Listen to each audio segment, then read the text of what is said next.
চলে যাওয়ার পরে সেই যে টোটো গাড়ি শোনা যায় না, বারান্দা দাসী সেই টোটো গাড়িটা দাঁড়ায় না, সেই যে আর বেটি ঘর অপেক্ষা করে থাকে না, এই বুঝি বাবা আসিল।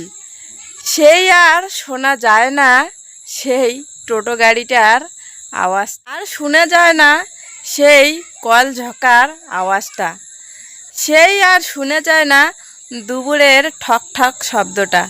এই বুঝি মোর জানটা বাড়িয়েছিল।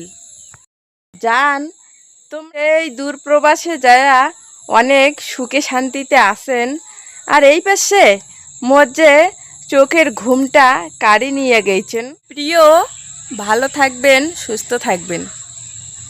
জানো না কতটা আমাক মিস করবেন, তবে একটা কথা, মুই কিন্তু তোমরা অনেক অনেক মিস করং প্রিয়।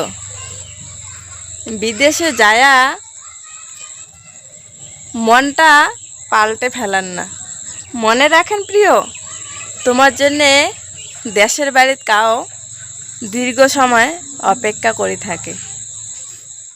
বন্ধুরা, তো কেমন লাগিল মোর এই রাজবংশী কথাগুলা, আর রাজবংশী কথাগুলা কার কার পছন্দ তোমরা গিলা কমেন্ট করে জানাবেন। Tata, bye bye.